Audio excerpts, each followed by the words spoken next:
Levy ग्रंथ अध्याय 8 और 9। प्रभु ने मूसा से कहा, हारून और उसके पुत्रों को उनके वस्त्र, अभियंजन का तेल, प्रायश्चित बलि का बछड़ा, 2 मेढ़े और बेखमी रोटियों की टोकरी ले आओ और सारे समुदाय को दर्शन कक्ष के द्वार पर बुलाओ।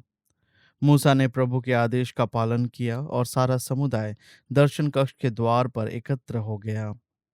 तब मूसा ने लोगों से कहा, हम जो करने वाले हैं वह प्रभु के आदेश के अनुसार है।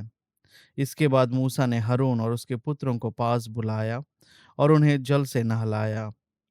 उसने हारून को कुर्ता पहनाया, कमरपट्टी बांधी और अंगरखा पहनाया।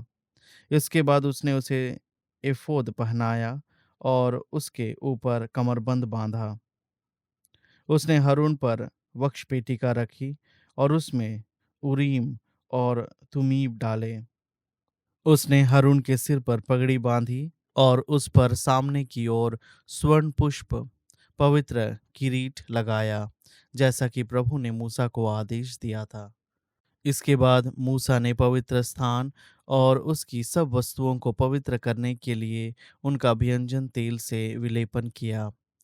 उसने पवित्रकरण के लिए वेदी पर 3 बार कुछ तेल छिड़का तथा वेदी एवं उसकी वस्तुओं पर और चिलमची एवं उसकी चौकी पर तेल का विलेपन किया। उसने हारून के सिर पर भी अभियंजन का कुछ तेल उडेला और उसे पवित्र करने के लिए उसका अभियंजन किया। इसके बाद मूसा ने हारून के पुत्रों को पास बुलाया, उन्हें कुर्ता पहनाया, कमरपट्टी बांधी और पगड़ी पहनाई, जैसा कि प्रभु ने मूसा को आदेश दिया था। तब मूसा ने प्रायश्चित बलि के लिए बछड़ा ले आने को कहा। हारून और उसके पुत्रों ने पशु के सिर पर अपना हाथ रखे। मूसा ने उसका वध किया और अपनी उंगली से वेदी के सींगों पर कुछ रक्त लगाया, जिससे वह पाप के दोष से मुक्त हो जाए। उसने शेष रक्त वेदी के निचले भाग पर उडेला। इस प्रकार मूसा ने उसके लिए प्रायश्चित विधि संपन्न कर उसे पवित्र किया। तब मूसा ने अंतड़ियों के आसपास की चर्बी, जिगर की छल्ली, गुर्दे और उन पर की चर्बी निकालकर यह सब वेदी पर भस्म कर दिया। उसने बछड़े की खाल, मांस और अंतड़ियों को शिविर के बाहर जला दिया, जैसा कि प्रभु ने मूसा को आदेश दिया था। तब उसने होम बलि के लिए मेढ़ा ले आने को कहा। हारून और उसके पुत्रों ने मेढ़े के सिर पर अपने हाथ रखे। मूसा ने उसका वध किया और उसका रक्त वेदी के चारों ओर छिड़का। उसने मेढ़े के टुकड़े टुकड़े कर दिए। मूसा ने उसके सिर, टुकड़ों और चर्बी को जला दिया। उसने उसकी अंतड़ियां और टांगे पानी से धो दी। तब मूसा ने संपूर्ण मेढ़े को वेदी पर जला दिया। यह होम बलि थी, एक सुगंध युक्त चढ़ावा जो प्रभु को प्रिय है। प्रभु ने मूसा को ऐसा आदेश दिया था। तब उसने दूसरे मेढ़े, अभिषेक बलि के मेढ़े को ले आने को कहा। हारून और उसके पुत्रों ने मेढ़े के सिर पर अपने हाथ रखे। मूसा ने उसका वध किया और उसका कुछ रक्त हारून के दाहिने कान की लौ, दाहिने हाथ के अंगूठे और दाहिने पांव के अंगूठे पर लगाया। फिर मूसा ने हारून के पुत्रों को पास बुलाया और पशु का कुछ रक्त प्रत्येक के दाहिने हाथ की लौ, दाहिने हाथ के अंगूठे और दाहिने पांव के अंगूठे पर लगाया। मूसा ने शेष रक्त वेदी के चारों ओर छिड़का। तब उसने चर्बी, मोटी पूंछ, अंतड़ियों के आसपास की चर्बी, जिगर की छल्ली, गुर्दे और उन पर की चर्बी और दाहिने जांग को लिया। उसने प्रभु के सामने रखी बेखमी रोटियों की टोकरी से एक रोटी, एक तेल मिश्रित पूरी और एक चपाती निकाली और उन्हें चर्बी और जांग के पास रखा। उसने इन सब को हारून और उसके पुत्रों के हाथों में दिया, जिससे वे उन्हें प्रभु के सामने हिला हिला कर अर्पित करें। इसके बाद मूसा ने उन्हें उनके हाथों से लेकर होम बलि के साथ वेदी पर जला दिया। यह अभिषेक की बलि है, यह सुगंध युक्त चढ़ावा जो प्रभु को प्रिय है। मूसा ने सोना लिया और उसे प्रभु के सामने हिला हिलाकर अर्पित किया। यह अभिषेक बलि का वह भाग है जिस पर मूसा का अधिकार है, जैसा कि प्रभु ने मूसा को आदेश दिया था। तब मूसा ने अभियंजन के तेल और वेदी के रक्त में से थोड़ा थोड़ा लेकर हारून और उसके वस्त्रों तथा उसके पुत्रों और उसके पुत्रों के वस्त्रों पर छिड़का। इस प्रकार उसने हारून और उसके वस्त्रों तथा उसके पुत्रों और उनके वस्त्रों का अभिषेक किया। तब मूसा ने हारून और उसके पुत्रों से कहा, मांस दर्शन कक्ष के द्वार पर पकाओ और उसे अभिषेक बलि की रोटी के साथ जो टोकरी में रखी है खाओ। जो आदेश मुझे मिला है उसके अनुसार हारून और उसके पुत्रों को उसे खाना है। जो मांस और रोटी बच जाए उसे जला देना है। तुम्हारे अभिषेक के दिन पूरे हो जाने तक तुम 7 दिन तक दर्शन कक्ष के द्वार से नहीं हटो, क्योंकि तुम्हारे अभिषेक की विधि में 7 दिन लगेंगे। जो आज किया गया है उसे प्रभु के आदेश के अनुसार 7 दिन तक करना होगा, जिससे तुम्हारे लिए प्रायश्चित की विधि पूरी हो जाए। तुम 7 दिन तक दिन रात दर्शन कक्ष के द्वार पर उपस्थित रहोगे। इस प्रकार तुम प्रभु के आदेश का पालन करोगे और तुम्हारी मृत्यु नहीं होगी। मुझे यह आदेश मिला है। प्रभु ने मूसा द्वारा जो आदेश दिए थे, हारून और उसके पुत्रों ने उन सब का पालन किया। 8वें दिन मूसा ने हारून, उसके पुत्र और इस्राएलियों के नेताओं को बुलाया और उसने हारून से कहा, प्रायश्चित बलि के लिए एक बछड़ा और होम बलि के लिए एक मेमना ले आओ। वे दोनों आदोष हों, उन्हें प्रभु के सामने अर्पित करो। इस्राएलियों से कहा, प्रायश्चित बलि के लिए एक बकरा और होम बलि के लिए एक बछड़ा और एक भेड़ ले आओ, दोनों 1 वर्ष के और आदोष हों। प्रभु को शांति बलि चढ़ाने के लिए एक बछड़ा और एक मेढ़ा और तेल मिश्रित एक अन्न बलि ले आओ, क्योंकि तुम लोगों को आज प्रभु के सामने उपस्थित होना है। मूसा के आदेश के अनुसार इस्राएली यह सब दर्शन कक्ष के द्वार पर ले आए। समस्त समुदाय एकत्र होकर प्रभु के सामने उपस्थित हुआ। तब मूसा ने कहा, प्रभु ने तुम लोगों को यह आदेश दिया जिससे तुम्हें प्रभु की महिमा दिखाई दे। उसने हारून से कहा, वेदी के पास जाकर अपनी प्रायश्चित बलि और अपनी होम बलि चढ़ाओ। अपने लिए और समुदाय के लिए प्रायश्चित की विधि संपन्न करो, जैसा कि प्रभु ने आदेश दिया है। तुम समुदाय का चढ़ावा भी अर्पित करो और उसके लिए प्रायश्चित की विधि संपन्न करो। तब हारून वेदी के पास गया और अपने लिए प्रायश्चित बलि के रूप में बलि पशु का वध किया। हारून के पुत्र उसका रक्त उसके पास ले आए। उसने उसमें उंगली रखकर उसे वेदी के सींगों पर लगाया और शेष रक्त वेदी के निचले भाग पर उड़ेला। उसने बलि पशु की चर्बी, गुर्दे और जिगल की छल्ली वेदी पर जलाई, जैसा कि प्रभु ने मूसा को आदेश दिया था। उसने उसका मांस और उसकी चर्बी शिविर के बाहर जलाई। इसके बाद उसने होम बलि के पशु का वध किया। हारून के पुत्र उसका रक्त उसके पास ले आए और उसने उसे वेदी के चारों ओर छिड़का।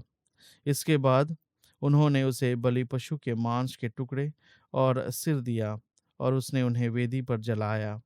उसने उसकी अंतड़ियां और टांगे पानी से धोकर उन्हें भी वेदी पर जलाया। इसके बाद उसने समुदाय का चढ़ावा अर्पित किया। उसने समुदाय के लिए प्रायश्चित का मेढ़ा ले आने का उसका वध किया और उसे पहले पशु की तरह प्रायश्चित बलि के रूप में चढ़ाया।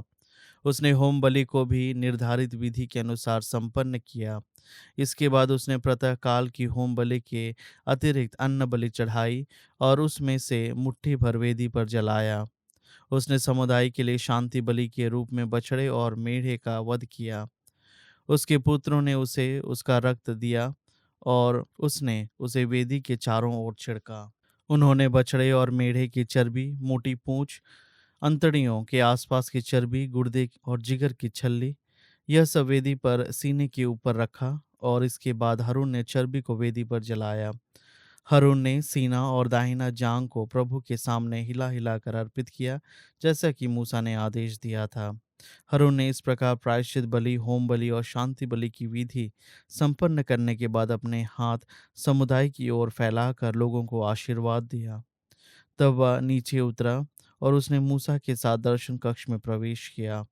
बाद में दोनों ने बाहर निकलकर लोगों को आशीर्वाद दिया। उस समय प्रभु की महिमा सारे समुदाय को दिखाई दी। प्रभु के सामने से अग्नि निकली और उसने वेदी पर रखी होम बलि और चर्बी को भस्म कर दिया। लोगों ने यह देखकर जयकार किया और मुंह के बल गिरकर प्रणाम किया। स्तोत्र ग्रंथ अध्याय 59। ईश्वर, शत्रुओं से मेरा उद्धार कर, आक्रामकों से मेरी रक्षा कर, कुकर्मियों के पंजे से मुझे छुड़ा, रक्त पिपासुओं से मेरी रक्षा कर। देख, वे मुझे मारने के लिए घात लगाए बैठे हैं, शक्तिशाली शत्रु मुझ पर आक्रमण करते हैं। प्रभु, मैंने ना तो कोई पाप किया और ना कोई अपराध, मैं निर्दोष हूँ, फिर भी वे दौड़ते हुए आकर मेरी घात में बैठे हैं। उठकर मेरी सहायता कर, मेरी दुर्गति पर ध्यान दे। सर्वशक्तिमान प्रभु ईश्वर, इस्राएल के ईश्वर, तू जाकर इन सब राष्ट्रों को दंड दे, इन सब दुष्ट विश्वासघातियों पर दया न कर। वे शाम को लौटकर कुत्तों की तरह गुर्राते हुए शहर में विचरते हैं। वे डींग मारते हैं, उनके शब्द तलवार जैसे पैनी हैं। वे सोचते हैं, हमें कौन सुनता है। प्रभु, तू उन पर हंसता और उन सब राष्ट्रों का उपहास करता है। तू ही मेरा बल है, मैं तेरी प्रतीक्षा करता हूँ। ईश्वर ही मेरा गढ़ है। सत्य प्रतिज्ञा ईश्वर मेरी सहायता करता है। मैं अपने शत्रुओं का डांट कर सामना करता हूँ। उनका वध ना कर, ऐसा ना हो कि मेरी प्रजा भूल जाएं। तेरा सामर्थ्य उन्हें भगा दें और नीचा दिखाएं, क्योंकि प्रभु तू ही हमारी ढाल है। वे अपने हर शब्द से पाप करते हैं, उनका घमंड, उनकी निंदा और उनके झूठे शब्द उनके लिए फांदा बने। तेरा क्रोध उन्हें भस्म कर दे, उनका नाम निशान भी नहीं रहे। वे जान जाएं कि ईश्वर पृथ्वी के सीमांतों तक याकूब पर राज करता है। वे शाम को लौटकर कुत्तों की तरह गुर्राते हुए शहर में विचरते हैं। वे आहार की खोज में भटकते फिरते हैं। वे तृप्त ना होने पर रात भर हुआते हैं। मैं तेरे सामर्थ्य का बखान करता हूँ, मैं प्रतः तेरी सत्य प्रतिज्ञता की स्तुति करता हूँ, क्योंकि तू मेरा गढ़ है, संकट के समय मेरा शरण स्थान। तू ही मेरा बल है, मैं तेरी स्तुति करूँगा। ईश्वर ही मेरा गढ़ है, वह मेरा सत्य प्रतिज्ञा ईश्वर है। प्रेरित चरित्र अध्याय 2। पेंतेकोस्त। जब पेंतेकोस्त का दिन आया और सब शिष्य एक स्थान पर इकट्ठे थे, तो अचानक आंधी जैसी आवाज आकाश से सुनाई पड़ी और सारा घर जहां वे बैठे हुए थे गूंज उठा। उन्हें एक प्रकार की आग दिखाई पड़ी जो जीभों में विभाजित होकर उनमें से हर एक के ऊपर आकर ठहर गई। वे सब पवित्र आत्मा से परिपूर्ण हो गए और पवित्र आत्मा द्वारा प्रदत्त वरदान के अनुसार भिन्न भिन्न भाषाएं बोलने लगे। पृथ्वी भर के सब राष्ट्रों से आए हुए धर्मी यहूदी उस समय यरूशलेम में रहते थे।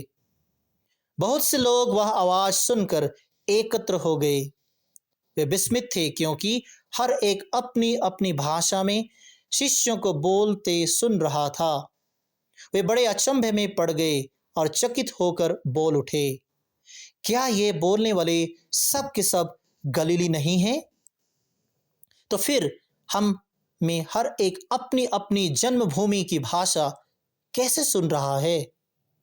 पार्थी, मेदी और एलामिती, मेसोपोटामिया, यहूदिया और कोम्पादूनिया, पोंतुस और एशिया, फ्रुगिया और पपूलिया, मिस्र और कुरेने के निकवर्ती, लिबिया के निवासी, रोम के यहूदी तथा दीक्षार्थी प्रवासी, क्रेत और अरब के निवासी, हम सब अपनी अपनी भाषा में इन्हें ईश्वर के महान कार्यों का बखान करते सुन रहे हैं।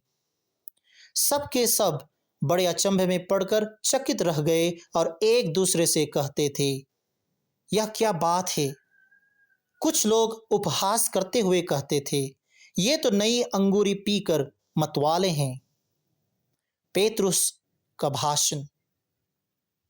पेतरुस ने 11 के साथ खड़े होकर लोगों को संबोधित करते हुए ऊंचे स्वर से कहा, यहूदी भाइयों और यरूशलेम के सब निवासियों, आप मेरी बात ध्यान से सुने और यह जान ले कि ये लोग मतवाले नहीं हैं जैसा कि आप समझते हैं। अभी तो दिन के 9 ही बजे हैं। यह वह बात है जिसके विषय में नबी योवेल ने कहा है। प्रभु यह कहता है, मैं अंतिम दिनों सब शरीरधारियों पर अपना आत्मा उतारूंगा। तुम्हारे पुत्र और पुत्रियां भविष्यवाणी करेंगे।